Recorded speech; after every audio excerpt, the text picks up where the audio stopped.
3 weeks before his murder, Marvin told agents he feared for his life.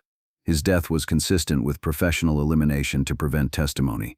Declassified DEA documents reveal Marvin Gaye was secretly cooperating with federal investigators before his death, recording music executives suspected of cocaine trafficking. The recordings allegedly captured conversations implicating major entertainment figures in federal crimes. If you want to discover the complete truth about how the music industry's darkest secrets led to one of America's greatest voices being silenced forever, please subscribe to our channel. Because what you're about to learn isn't just about one man's death, it's about how organized crime infiltrated the heart of American entertainment and eliminated anyone who threatened to expose their operations. The beginning of the end came in early 1984 when Marvin made a critical error alerting the criminal network to his informant activities. During a recording session federal agents had requested him to attend, Marvin asked questions too specific and showed knowledge he shouldn't have possessed about certain financial transactions.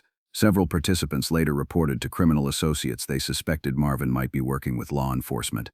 The realization that one of the music industry's most prominent figures might be secretly recording conversations created panic within the criminal network. Emergency meetings were held to assess potential damage and develop strategies for dealing with what was now seen as an existential threat to operations generating millions in annual profits. The decision to eliminate Marvin was made within days of these suspicions being raised. What made the situation particularly dangerous was that the criminal network had extensive experience making murders appear to be accidents or personal disputes. The network's approach reflected sophisticated understanding of committing undetectable murders. Rather than obvious assassination methods triggering federal investigations, they chose to exploit Marvin's well-known family problems and conflict history with his father. The criminal network Marvin's recordings helped expose was far more sophisticated than federal investigators had suspected. Rather than independent criminal operations, evidence suggested a coordinated system carefully developed over more than a decade to systematically exploit and control key aspects of the American music industry. At the center were traditional organized crime family representatives who had recognized the music industry's potential as both enormous profit source and effective money laundering method. These figures had cultivated relationships with key music industry executives, offering financial backing while gradually gaining influence over business decisions. Over time, this influence evolved into effective control over significant industry operations. The system worked through multiple layers of seemingly legitimate businesses that were actually criminal fronts. Record distributors, concert promoters, radio station consultants, and music publishing companies were processing drug money while advancing criminal network control over which music reached the public. This allowed crime families to generate profits from both traditional illegal activities and legitimate music businesses they had infiltrated. Federal investigators were particularly concerned about evidence suggesting network influence over radio programming decisions across multiple major markets. By controlling which songs received airplay, criminal organizations could determine which artists succeeded commercially, giving them enormous leverage over musicians who might resist involvement in illegal activities. The audio evidence Marvin collected painted a picture of corruption extending beyond simple drug dealing into sophisticated criminal enterprises using the music industry as both front and profit center. According to declassified federal reports, recordings captured conversations between high-ranking music executives and organized crime figures discussing payola schemes to money laundering operations processing millions in drug profits through legitimate entertainment businesses. One particularly damaging recording made at a Beverly Hills hotel in December 1983 allegedly captured a meeting between executives from 3 major record labels and representatives of what investigators believed to be a Sicilian crime family with extensive Los Angeles operations. The conversation included detailed discussions of how drug money was being invested in music ventures, how artists were being used as unwitting couriers, and how radio station payoffs were coordinated regardless of commercial merit. Even more explosive were recordings suggesting some of the biggest stars in popular music were either active participants or being systematically exploited. Federal investigators noted several prominent artists appeared unaware their touring schedules were being used to facilitate drug transportation and money laundering, while others seemed actively involved in criminal operations extending beyond their musical careers. The scope of conspiracy emerging from Marvin's recordings was staggering in complexity and reach. Organized crime groups had essentially created a parallel financial system within the music industry, using record sales, concert revenues, and publishing royalties to process drug money, while controlling which artists succeeded through influence over radio stations and music venues. By late 1983, Marvin Gaye had become one of the most unlikely figures in federal law enforcement history, a Grammy-winning soul legend who was secretly wearing recording devices to capture evidence of the music industry's deepest criminal connections. The transformation from addicted artist to government informant hadn't happened overnight, but rather through events that had opened Marvin's eyes to organized crime's influence over the business that had made him famous. Federal contact had occurred during his cocaine-fueled exile in Belgium, when DEA agents approached him about drug trafficking networks extending from Los Angeles recording studios to European distribution centers. What began as debriefing about his drug sources evolved into something far more significant when Marvin revealed he had witnessed conversations suggesting systematic money laundering through major record labels. Federal agents realized that Marvin's unique position in the music industry made him invaluable in their investigation of organized crime's penetration into entertainment. The DEA file reveals he had agreed to participate in Operation Harmony, investigating the intersection of organized crime and the music business. This required maintaining normal activities while secretly documenting criminal conversations using sophisticated listening devices that could capture conversations even in noisy environments. What made Marvin's cooperation particularly valuable was his ability to access conversations impossible for traditional law enforcement to penetrate. Record executives, crime family representatives, and corrupt officials spoke freely around him because they assumed a drug-addicted musician posed no threat. This assumption proved fatal, as Marvin's recordings began building a comprehensive picture of organized crime's systematic infiltration of the music industry. The most diabolical aspect of the conspiracy was how perpetrators used Marvin's own father as the instrument of his death. Federal investigators later identified clear evidence that Marvin Gaye Sr. had been systematically manipulated and threatened in weeks leading up to April 1, 1984, transforming an elderly preacher into an unwitting assassin who believed he was defending himself.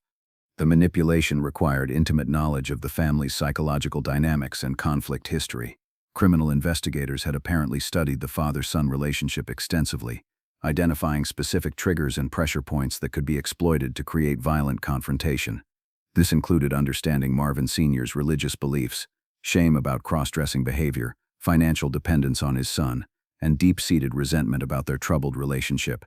Phone records obtained years later revealed Marvin's father had received multiple threatening calls in weeks before the murder, with callers claiming to represent his son's creditors demanding immediate payment of debts allegedly totaling several $1,000,000.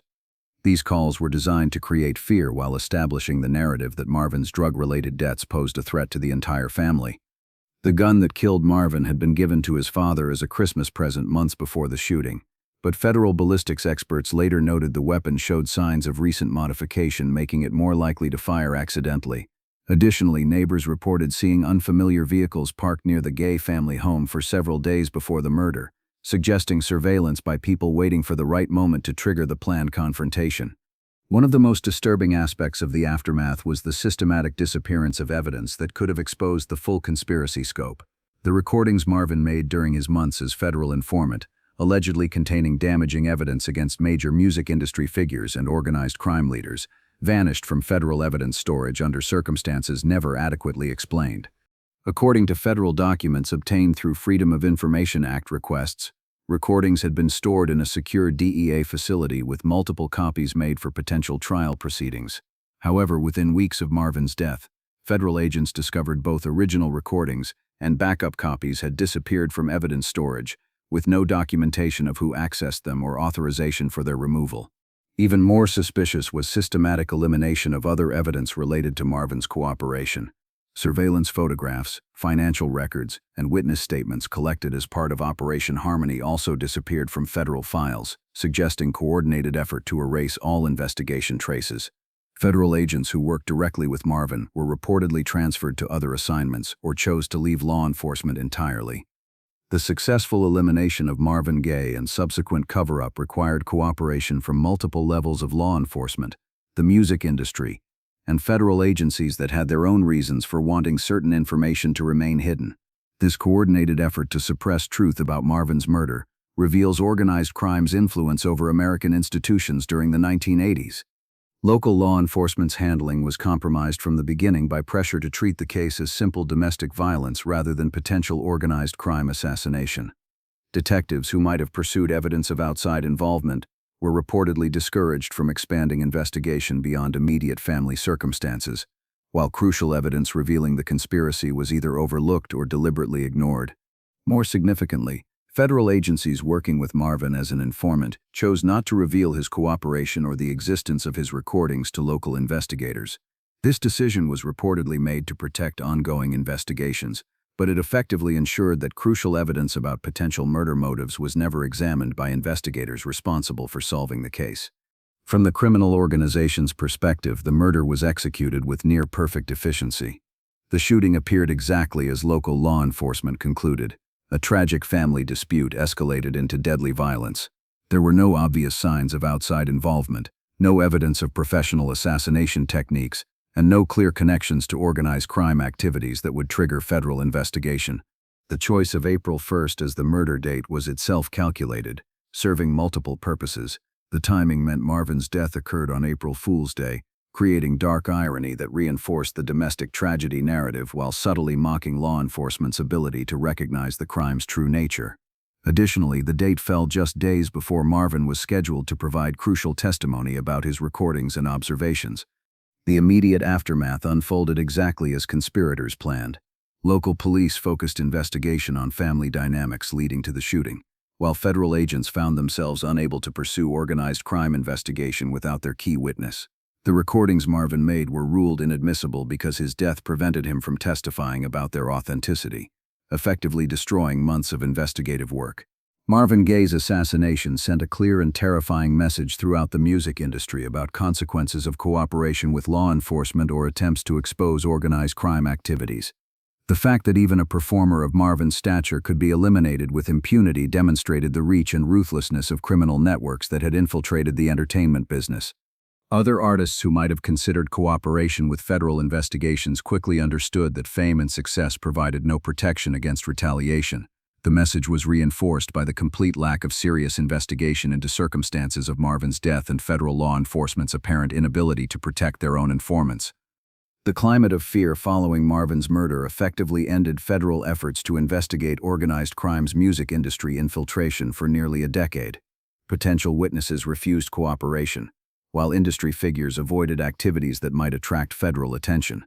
This allowed criminal organizations to consolidate industry control without law enforcement interference. The assassination of Marvin Gaye on April 1, 1984, represents more than the murder of one of America's greatest musical talents. It was the systematic silencing of a voice that threatened to expose criminal corruption, infiltrating the heart of American popular culture. The sophisticated conspiracy leading to his death and successful cover-up demonstrate organized crime's control over cultural institutions and government agencies supposedly responsible for protecting them. Marvin's courage in cooperating with federal investigators despite obvious risks stands as testament to his commitment to truth and justice extending far beyond his musical career. His willingness to risk everything to expose criminal activities exploiting other artists reflects the same moral courage that drove his greatest musical achievements, from What's Going On's social consciousness to his later spiritual searching.